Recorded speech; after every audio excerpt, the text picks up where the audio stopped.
weren't late at all. They must be searching for their show.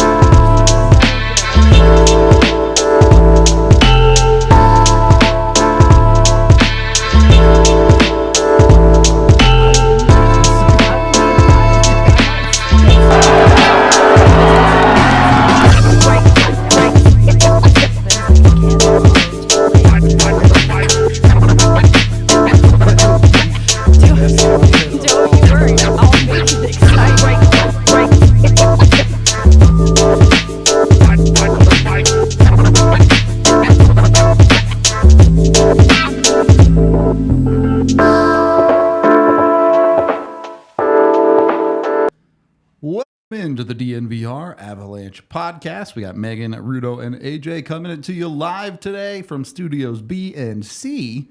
Lots of fun with today's show, I want to say. We're going to get into some... I don't know how to frame the stars of this show because I want to call them like the new faces of the NHL. I'm actually having trouble crafting the tweet right now for this very reason. But like the reality of the NHL is the faces of the NHL are still Connor McDavid. They're still even as old as like Sidney Crosby. So they're not the faces yet, but maybe they're the faces of the future. And on the flip side, Cale Makar kind of is the face of the NHL to a certain extent already. So I don't know exactly where they fall. We're going to get into it into today's show. I did want to start, though. Troy Terry signs a 7x7 with Anaheim. AJ's already rolling his eyes at that. Traitor. Do the Avs care about this contract at all? To me, it doesn't seem like they really should have much impact on anyone the Avs have.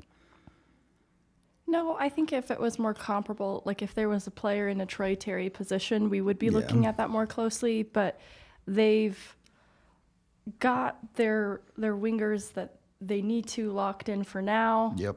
And so I just don't think there's someone in a similar position that we are comparing him to presently. But it is going to be interesting moving forward, just what the going rate for a top six winger in the league seems to be this offseason.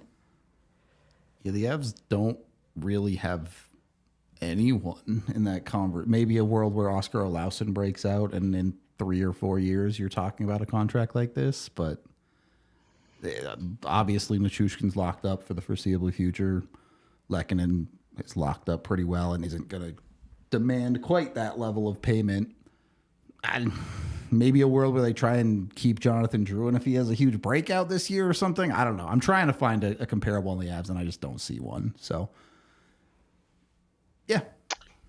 Yeah, there isn't really an obvious. I mean, if we're doing the how does this affect the Avs? Well, we know how much Troy Terry will cost when the Avs trade for him in 2 years. So that part of it is nice, I guess. But beyond that, year 3, so we've got a little time to make a move here, unless he's keen on the Avs. So he could be. Always willing to waive the clause for a cup. All right, that's the rule. Yeah, I think Terry could be persuaded. It will be interesting to see where Anaheim is when that NMC is kicking in for Terry, but maybe a time for a different show. Yeah, Avs might feel differently about Terry. So yeah, we'll see. We'll see. Anyway, probably not. Since we're here, we can just start with this. Where is Troy Terry for you on that kind of list of the next ones? Is he in superstar category? Probably not, right? He hasn't really even had a point per game season. Very good, sure, but not in Anaheim. Who's the face of that franchise right now? Is it Zegras? Yeah, easily. All right. Trajectory of Terry alongside Zegras. Like, I think Terry makes a case for being a face in the league as Zegras, his career continues to be on the rise, but I think he will be at the forefront of that for Anaheim. And just because of the youth there too, there's so much runway for Zegras to become a face of the NHL. And the way that he likes to play hockey is very attention grabbing. So I think that also works in his favor. He is the walking highlight reel of that generation, I suppose, is the way to put it. You look at the rest of Anaheim. Could they move forward with one of their defensemen stepping into a role like that? Obviously, down the line, their most recent draft pick in Leo Carlson. Do they have franchise face potential, or is it Zegras moving forward for that? You could maybe throw McTavish's name in there too. Maybe Drysdale, but McTavish probably next in line. Okay. Yeah, I mean, I think Drysdale and Zellweger are also guys that you would have to say, like, maybe. We'll see. But Zegras's star power, and I also think that it's the ire that he draws from everybody else. You're talking about everyone in the league has an opinion about Trevor Zegras, and that's kind of a rare quality in a personality bland NHL. So I think Zegras being a lightning rod like that will probably keep him as the main guy of this generation of Ducks for as long as he's there. I think Fantilli probably would have been a major contender for this, but they dropped the bag and decided to go with a plain old boring Swede who are, you know, Swedes are great, right? They're wonderful people, they're beautiful people, and they're great at hockey, but they don't, personality-wise, they don't really do they're not very interesting. Look, no one's going to be interesting next to Zegras. I don't know. I thought like the era of Landeskog, that I Love USA Boys, was pretty interesting. He does have some pretty. Landy's like the normal hockey guy, though. I think he's way more interesting on the ice. The clips of him telling, who was it? Was it Stetcher that he told to go back on waivers? I forget. Whatever defenseman that was in the penalty box. But a lot of these guys really do. I don't want to say lack personality in front of the camera, but they lack some personality in front of the camera. Yeah, and like that's just how that's how the majority of hockey culture is. You know, Finns are that way. Yeah. You know, the majority of Canadians are that way. Americans and Russians, those are your that's where you're getting wild, personality wise, most of the time. Wild. So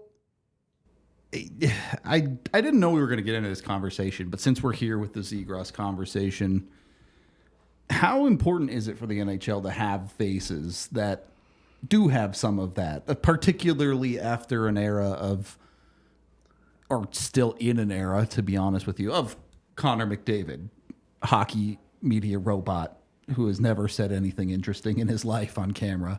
Someone like Nathan McKinnon who would rather just not exist publicly and say nothing to anyone ever.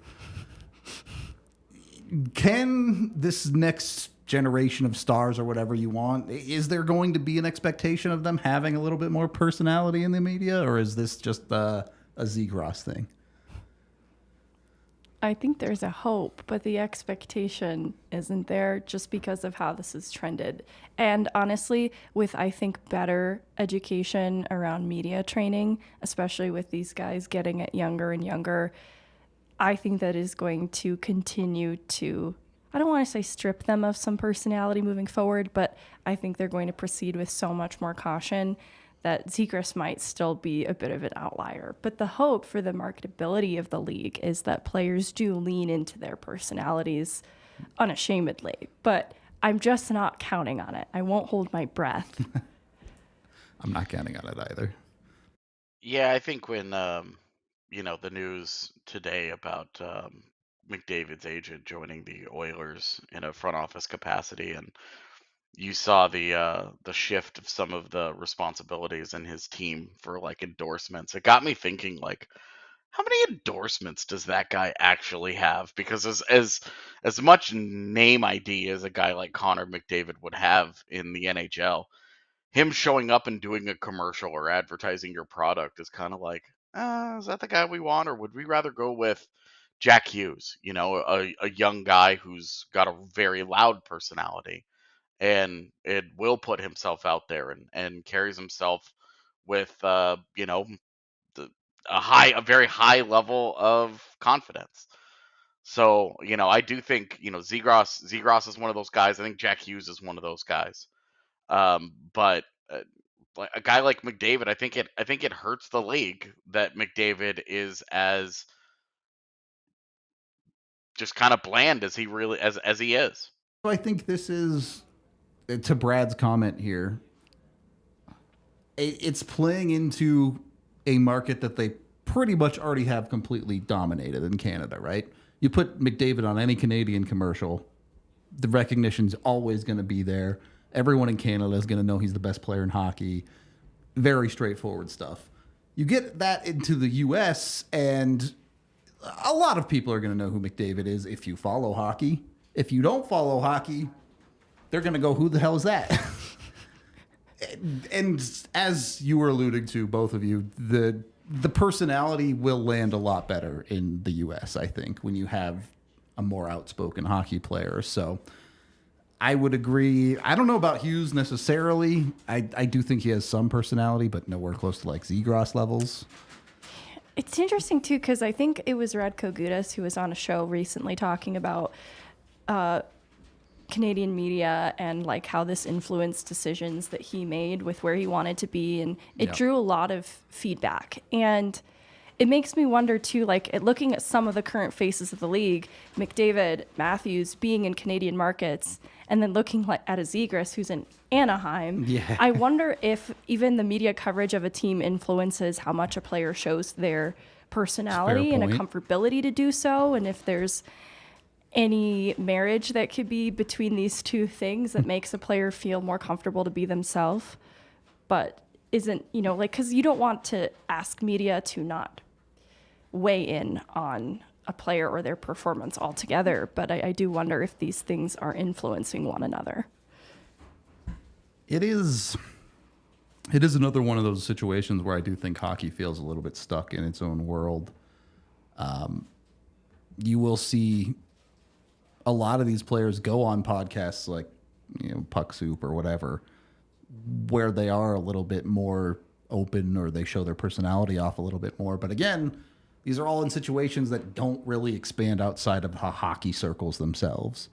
So I do wonder how you get them to be that on the national stage a little bit better, at least when it comes to the U.S. I don't want to get too much into McDavid because this is not what this show is supposed to be about. Talking about other players. So I want to get from both of you 24 and under, next great forward from this league. Is Bedard, like, can we take him off? I'll let you say Bedard, but I'm going to make you say another answer. Okay, no, exactly. I feel like we have to. It's Bedard. I feel like we have to take that off the table from the jump and acknowledge, all right, it's Bedard, but hold on. Yeah. Is it Jason Robertson? Is he the next like young forward face? Maybe. But before you said Robertson, someone who came to mind that I actually think fits in this conversation was Matty Beniers. And the reason I struggled, though, with him and sort of took him out of consideration is I don't know between Robertson and Beniers if those can really stick as faces or not. I still, and maybe that's because they're still a bit young and they have to do a little bit more to earn that. But I just watched the way Matthews took off so immediately, and that clung to him. And I think some of it was just the presence that Toronto has that maybe someone like Beniers or even Robertson, where they are respectively catapulted into the spotlight exactly. as much. Like I'm wondering if that's why it hasn't had the same staying power in how we talk about these players as someone like Matthews, but also Matthews is just very good, really hard to ignore as a player. For sure. AJ, you're thinking hard. Yeah, I mean, I think a guy like Tim Stützle is only 20 years old, had a 90-point season. Like, that's a guy. Some of this, and this is certainly the nature of the beast when it comes to hockey. Also, is that you have to be on a team that matters. You have to be on a team that competes. I don't mean a big market or anything like that. I just mean one that makes the postseason and wins a round or two and gets people talking about, hey, we want to see this guy on the bigger stage. What does he look like?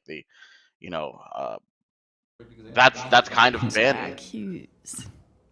like a thing that has held back the guys in Toronto is that Nylander and Marner and Matthews, those guys got to the postseason and they've had their struggles, and I think that holds them back a little bit just in the perception of them as stars of that caliber. Those guys are obviously obscenely good players, and between Matthews and Marner are elite and some of the best at their position, but when you have postseason success versus not having it, it's like the great separator. And this is where Jack Hughes just has the step up on everybody. He's very young, he's very accomplished already, and you look at his first go round in the postseason. They win a round right away. And they look like they are one of the teams to beat out east over the course of the next 5 years. Everybody's afraid of them, and they should be. They are one goaltending answer away from being the best team out east. So, I mean, you look at you all. I think all of that adds up to it's for me. It's Jack Hughes. I just think he's the best of them. He's a center. He's extremely dynamic, wildly productive. We waited how long for Nathan McKinnon to have a 100-point season? Yeah. Yeah, Jack Hughes had a 99-point season this year. But it's coming, it's on its way. And That about a McKinnon too. It took him a while. it's gonna be one of many for him. But I think if they're able to continue to build in the postseason and move forward, he's just the right combination of face of the league, marketability, all of that stuff. And then Connor Bedard is the easy answer, but I think he's going to have the McDavid problem. Personality wise, the guy just seems kind of milk toast. There's just not like that flair in an interview, and there's not any threat of this guy could say anything on any given day. He's not cracking jokes. He's not. It's very buttoned up and classic, like good guy says all the right things stuff. That's of course that's not a bad thing, but it is a thing that holds back some of these stars from breaking through into a certain level of name acceptance beyond the hockey world. Want to talk more about Bedard and otherwise, but first we have a new sponsor to talk about. And do I get to eat this on air? Is it? You sure do. Let's go. Snarfs. Oh, hell. Oh my God, what? AJ, I'm so sorry. I'm like, This is messed up. you don't get it. AJ, we'll get you one. What type of sandwich is this? I love Snarfs, you guys. About to find Wait, out. I'm scared. Open it and see. There's a hockey puck inside of it. Oh, let's go. Is that bacon on the bottom too? Oh yes, dude. What is Snarfs, that? fantastic Got sandwiches a here in hot Colorado. dog sandwich. They've been around since 1996, serving them up for you. I've got it looks like hot dog and bacon sandwich, which is like right up my alley that I'm about to bite into and then tell you how amazing it is. I used to go to the Yep. DU Snarfs location pretty routinely, pretty often. They have obviously amazing sandwiches like this one with hot dog and bacon in it, but you have tons of different options there. The man himself, Snarf, will pick all of the ingredients whenever they need to refill. If they don't find something they like, they just won't have that ingredient because they like having actual fresh, good stuff in your sandwiches. So you got to get to Snarfs when you can. If you haven't been to one, look, this is what you're missing. Look at this amazingness. How can you go wrong? They also have a burger place. If, maybe sandwiches aren't your thing, you can go to Snarf Burgers. I didn't know that. Yeah, now you know. All right. So go get yourself some Snarfs, whether it's food or I guess it's all food. Whether it's sandwiches or burgers, Snarf has you covered with, I mean, look, I got to take another bite. I'm not going to lie. I need to eat this. You can check out Snarfs today. You can go download the Snarfs app to order, and you can join their rewards program. You get $5 off your first meal once you join your rewards, and you can get a bunch more perks, including birthday points and referral points and all sorts of other amazing stuff. Once you join, look, they're all about quality. I'm eating a hot dog and bacon sandwich, and I can't stop. And I can't stop.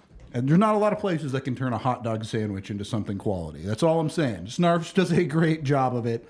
If you want to try them, we will be having them at our Broncos tailgates as well this season. So get down to the tailgate, try yourself some Snarfs, and trust me, you'll be hooked when you go get there. Again, check them out. Snarfs. You can go to the Snarfs app online to get ordering and delivery directly to you. As all of our phones are blowing up because everyone wants our Snarfs. Yeah, we can have them. All right, I'm going to eat this whole thing. Also brought to you by the folks over at, oh God, I lost my place. Which read is next? Raptor? Right. Our other read that we haven't done in a while, in American Raptors. Get down to Infinity Park in Glendale. Bring some Snarfs. You can watch some amazing rugby. It all adds up. Look, Infinity Park is a great day to just go out on the town. It's an awesome venue where you can go hang out. They even have like an arcade there. So even if you're not going for the sports, there's plenty of stuff to do. But they also have some of the best rugby in the country, as both the men's and women's US 15 teams do practice there. So you can go see some of that. The American Raptors themselves, of course, also play there. They have a Rugby Sevens tournament that is coming starting August 25th. That weekend, 20 teams from all over the world will compete for a $10,000 grand prize, including the U.S. Army, U.S. Marines, U.S. Navy, U.S. Air Force, and the U.S. Coast Guard will compete against each other for the Armed Forces Championship on top of that. So lots and lots and lots of rugby. There will be 62 different matches, games. I don't know the correct terminology for rugby. I'm sorry. But there will be 62 different games. There you can get tickets for $10 per day and $20 for the entire weekend. Kids 12 and under get in free. So go check it out. Make sure you're following Colton Strickler and the DNVR Rugby account over on Twitter. Yeah, I'm still calling it Twitter. Deal with it. Go follow them. They can teach you about the sport. Colton has a bunch of 101 pods. If you're new, he also has a bunch of amazing interviews. So go check him out. And enjoy the Rugby Town Sevens tournament on the weekend of the 25th. Second period of the DNVR Avalanche podcast, presented by People. So, Connor Bedard. And I think everyone has him penciled in as the next great one. And he has to still earn it, of course, but when guys like this come along, is there any concern that the generation in between, generation's probably the wrong word, but will some of these guys kind of get erased or fade away as what could have been the faces of the NHL as it jumps from McDavid to Bedard potentially? Or is that really not a problem for you guys? I think for Bedard, it's less of a problem because of the projected NHL impact that he's going to have immediately. But compared to some of the names we've mentioned, honestly, remove Hughes from it too, I think. Because of where his team is at specifically, I think he's going to be competitive. And so people will look to some of the success, postseason success with Hughes a little more fondly. But with someone like a Robertson in Dallas and a Beniers in Seattle, where there's still a little bit more to prove for these young stars, that's where I think they might get a little bit buried under the McDavid Matthews of the NHL, because these are going to be players playing alongside each other for years to come, since McDavid and Matthews are also pretty young themselves. That's where I think some of those players will get lost in the minutia. Similarly, like we're talking just about the forward position too, but I wonder with a Makar in the league, where young defensemen on the rise who are very talented, stack in the scheme of things. Like, I think Fox and Makar will continue to be names that we talk about defensively, but I wonder if Buffalo, is still kind of building towards success. Does a name like Dahlin or Power get a little bit lost in the mix? Even a Heiskanen in Dallas, like that's sort of where I wonder some of these young players get buried by just the sheer star power of players like Makar existing. Yeah. It's an interesting topic for me. A couple different facets. You bring up Dahlin, and that one is maybe the most interesting to me on the defensive side because he was supposed to be the guy. He was supposed to be the one that was the face, the first overall pick, the next great defenseman. And look, he had a great season last year. Not knocking the guy or anything, but he has faded into the background compared to Makar a little bit. And to some extent that's earned because, the best player should rise to the top. But at the same time, maybe this is my fault. Maybe I'm jumping the gun. Maybe we shouldn't be talking about these kids yet because players like Erik Karlsson still exist. Just won the Norris. On the forward side, it's not like Sidney Crosby retired. He's still here, still playing incredible hockey. AJ, is that where it's at? Am I just ahead of the curve here? Do I need to pump the brakes and we need to talk more about Sidney Crosby and the old gang? I don't think so. I mean, I think Crosby and Ovechkin are still hanging around, and that's great. But they kind of had their primes. They had their day, and also as a society, we're always looking forward. We're always looking for the next big thing. So much of our lives are like shaped around that concept and the search for it and the impact it will have. So no, I don't think it's too early, but I do think that it is time. It's kind of interesting to go through the last 20 years of the NHL and kind of see how you had Crosby and Ovechkin at the same time. And then certainly you had great Hall of Fame caliber players between that time and McDavid, but McDavid, Matthews in back-to-back years that were just absolute banana pants good. Like right out of the hopper.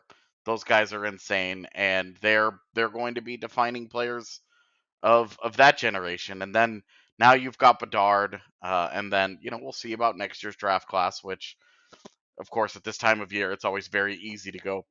Seems pretty exciting at the top.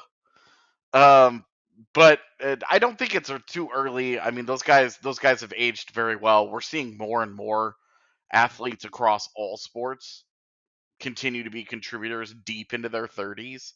And the formerly unthinkable concept of a guy that's 40 years old still hanging around in his pro sport, it's not so unthinkable anymore.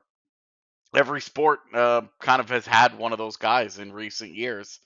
And there's a bunch of guys that are 35 over that are still productive and still pushing it. So that's great. But I do think that the faces of the leagues, the real superstars, the guy that really are going to drive ratings decisions, things like that, they're the next big thing. It's gonna be Bedard and Makar. They're in the same division, so it's gonna be those cats for the next 10 years probably.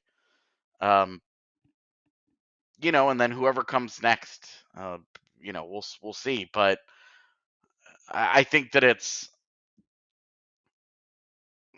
I think that they come in these like waves like this, and we're just in one of those spots right now where Bedard coming in is kind of a shift into uh into this like the newest next generation as the guy that's going to take over the world and lead to world dominance. You bring a great point too about how players can have continued success even if it's not like immediately when they enter the league that it's fully realized, because someone that comes to mind is Gabriel Landeskog, who at such a young age had such an impact on the Avs so quickly and has continued to be such an important player for them. If not for injury concerns, he's someone that the Avs really wished was still playing right this second. Wish they had him last playoffs because he continues to be an impactful player that guys want on their team. Mm-hmm. There's another conversation I want to get into here, but we can get to it in a little bit. If we're looking at these guys, I think we already covered the forwards pretty decently. You kind of mentioned Dahlin. Obviously, there's Makar and Fox. Fox a little bit older than what we kind of made the cutoff for this show. But is there another defenseman that you guys think is coming next in Bedard's? Is that really a new generation? I don't know what to call it, but is there a next wave defenseman that you think is on the way soon, or are we still comfortably in the Makar Fox era? I think it's Makar, it's Fox, it's Heiskanen, it's the Hughes brothers, because I think Luke is going to be a lot of fun too. Quinn is already great. Quinn has kind of fallen off a little bit in the hype since his rookie year. Vancouver being an incompetently run organization just hasn't helped that any. So I do think that I'm naming these guys and I'm forgetting freaking Charlie McAvoy is out there as the new face of the Boston Bruins. Like that guy is he should get their C if they don't want to give it to Marchand, and he's now gonna be like the Boston Bruin moving forward. So I think we're already in kind of that golden era.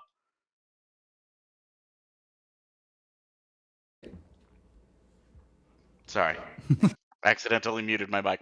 Well, I think we're in a golden era of young defensemen. So at this point, anybody else that comes along would just be adding to it. If I forgot Rasmus Dahlin. So if Owen Power takes a huge step forward and really breaks out, you can add him to the list.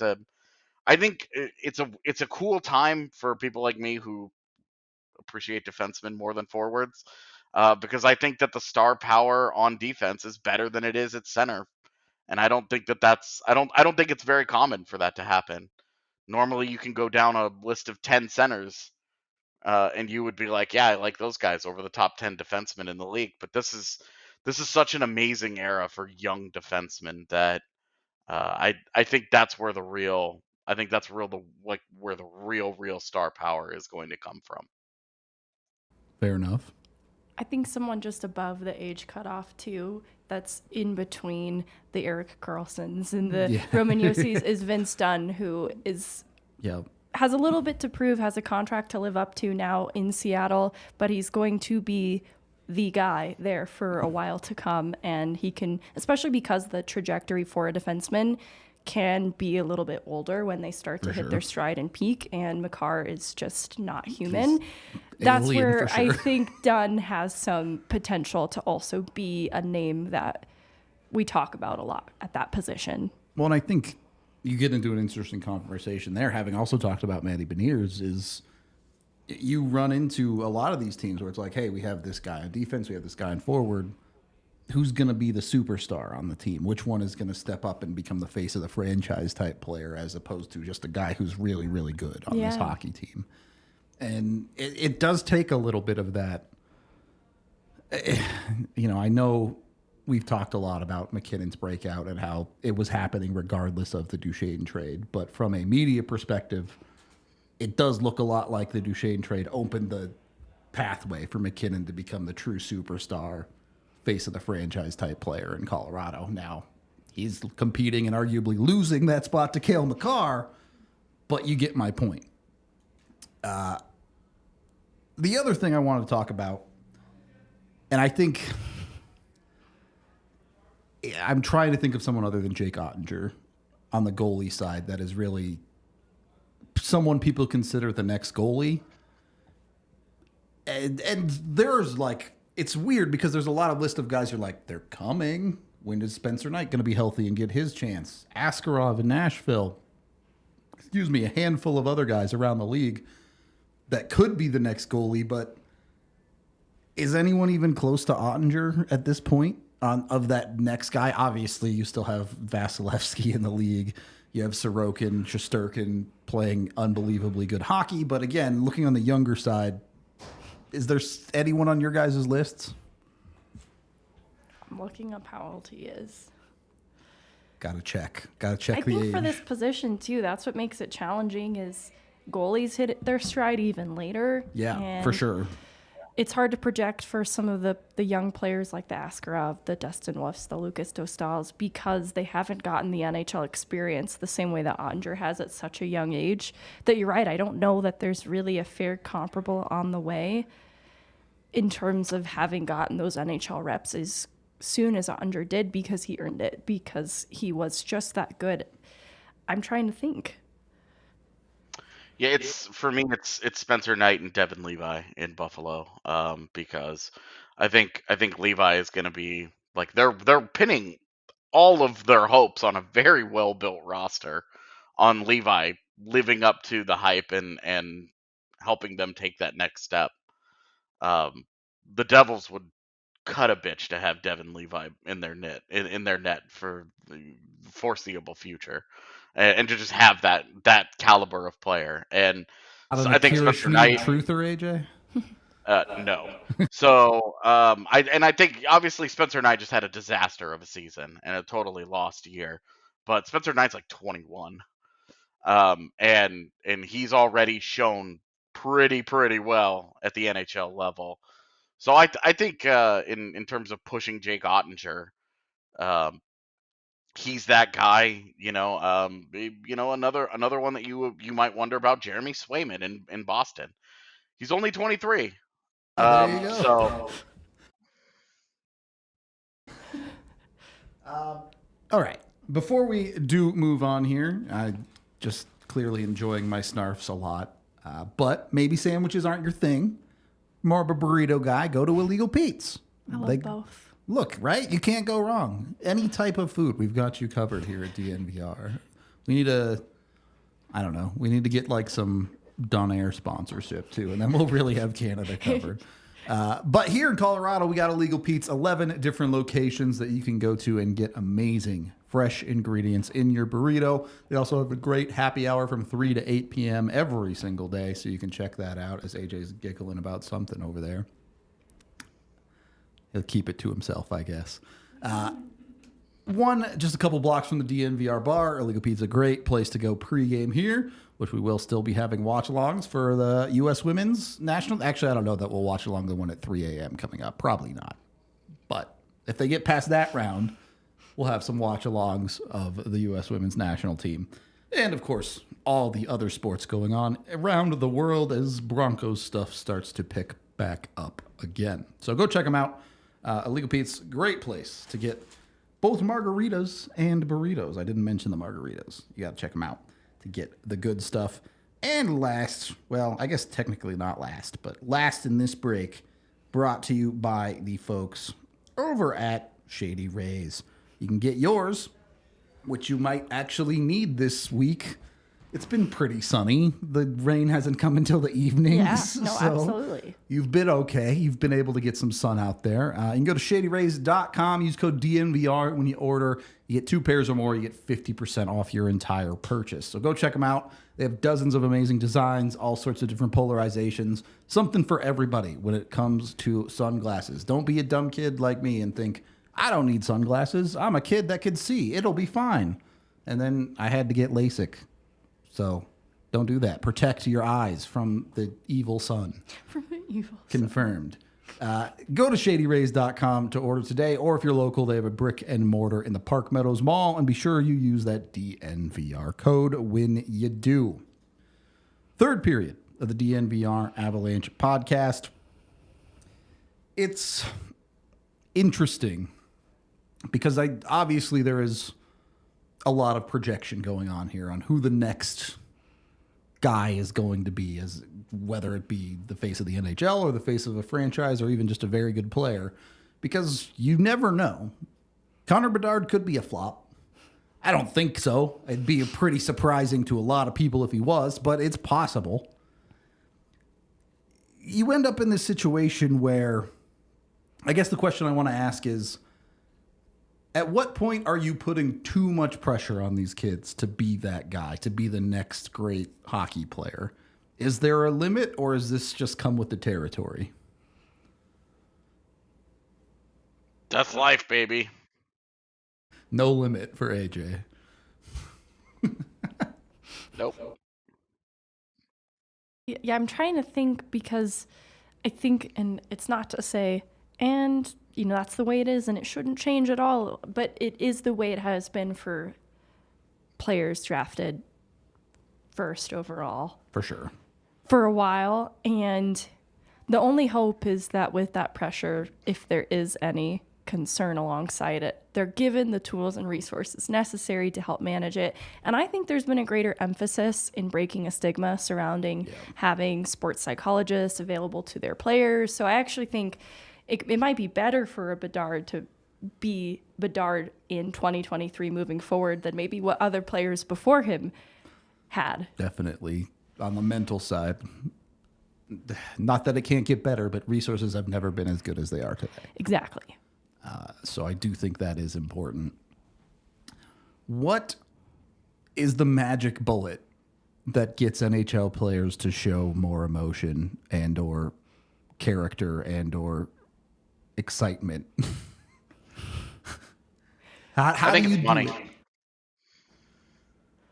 Yeah, I think it's money, because I think if you show them that, hey, this is, a major personality breakthrough can lead to bigger endorsements, can lead to more money making opportunities. Look, this is all still a business here, and I don't know how many of these guys are going to, willingly break out of the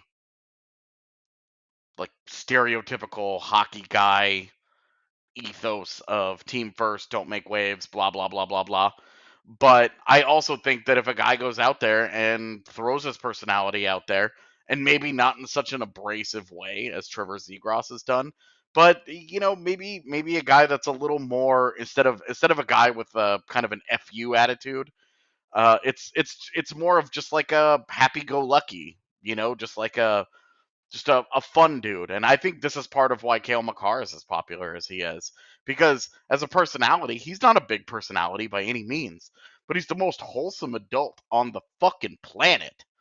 And I think that's why everybody just kind of gravitates towards him, is because he makes everybody feel like he is the best of us. And he is, as a human being, just, he does all the right things, he says all the right things, he's the nice guy, he's the one who tells the official that I fell down, he didn't trip me, don't call a penalty. Like, he is like the embodiment of politeness, and like the ultimate, like, you want this dude to marry your daughter, and or your son, or whatever. Like, you love the hell out of this dude, is what I'm saying.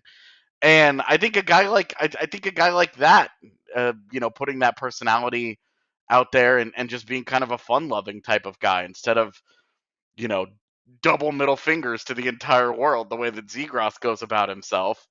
um I think that I think that money talks in the world, and it's a thing that, hey, if the three of us could double our salaries tomorrow, if our boss came to us and was like, hey, we guys need you to be a little more out there, I think all of us would probably embrace that.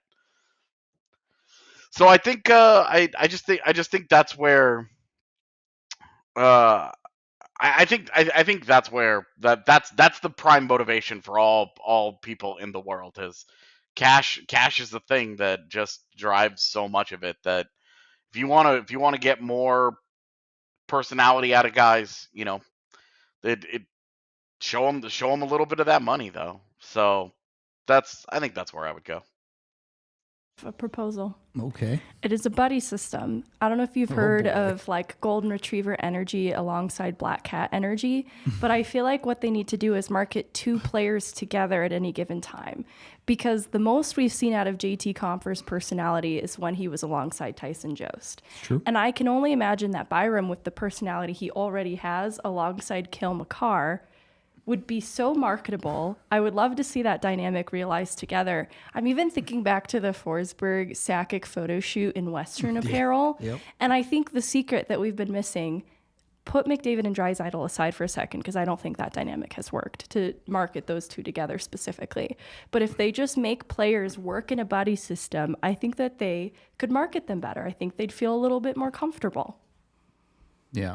One Oppenheimer and one Barbie. One Barbie, Yeah. exactly.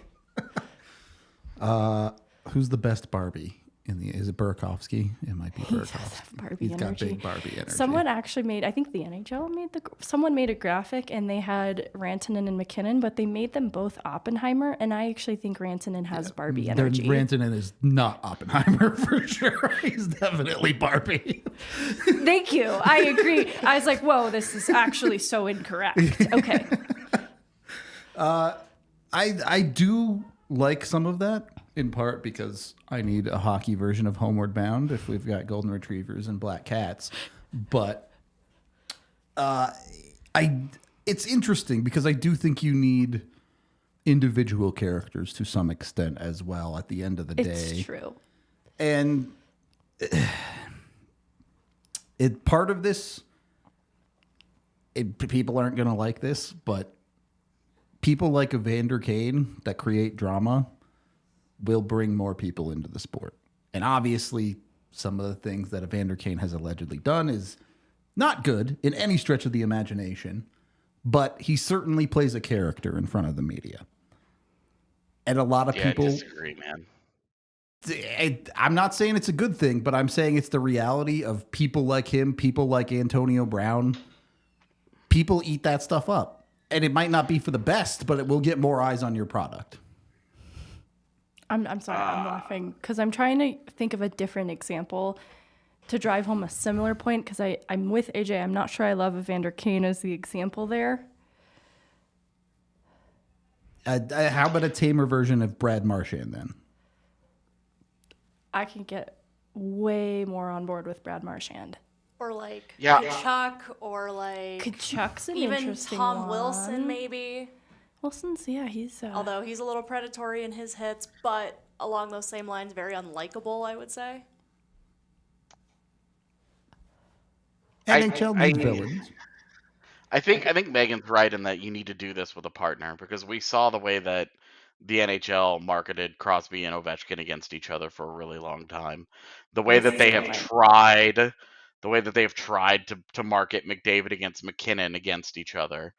And the way that they're going to be able to market the Hughes brothers together in New Jersey.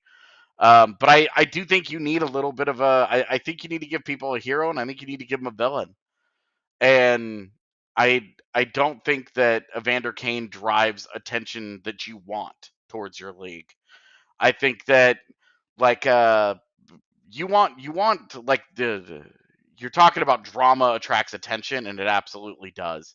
But you want the kind of drama of like, look how the NBA has exploded with its focus on individuals.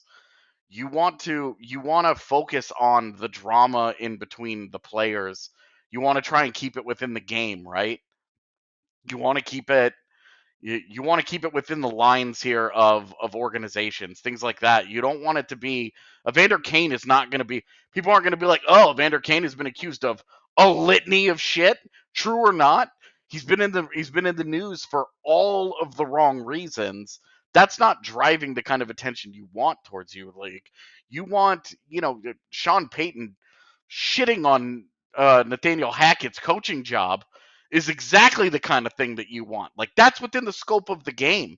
What you want is Jack Hughes going out there and saying Igor Shesterkin is the most overrated bum in the entire NHL, and that it's the defense in front of him that makes him good. Something like that, like something within the lines of the game. You want beef between players. You want rivalries. You want drama like that. That will drive interest. That kind of hatred drives interest. You look at the Yankees and Red Sox. You think casual observers give a shit about that rivalry? No, it's two teams that absolutely hate each other. So the possibility that something crazy happens is always there when they play one another. And I think I just think that this is this goes back to the NHL and the playoff system that they have is to try to force and manufacture rivalries. It's very, very, very hard to do. And we've seen that because this system has not done it. You look at the Avalanche, we have a new rival every year. One year, it was Minnesota because F those guys. And then it was Vegas for a whole calendar year. And then it was the Blues for a whole calendar year. Next year, it's the Avalanche against the injury list. But it's like you need rivalries in order to drive that kind of drama and that kind of attention. That's what you want, though, is you want beef between coaches, between players. Like, you want that kind of drama, which exists. You just want to see it. Why do you think 24/7, when it came out a million years ago, 24/7 was so successful the first time it came out? And why do you think that Ilya Bryzgalov was the star of it? Because he was that happy-go-lucky guy. He wasn't even all that good, but he was that fun-loving dude that just came out and was like, talking about the universe and shit in the middle of his interviews. But it was like at the heart of 24/7 success was the rivalry between two teams that hated each other, that had all of the stakes on the line every year when they played one another. So Sidney Crosby versus Alex Ovechkin mattered. You need rivalries that matter. It's going to be great to have Connor Bedard and Cale Makar against each other. But until Chicago's worth a damn, it doesn't matter.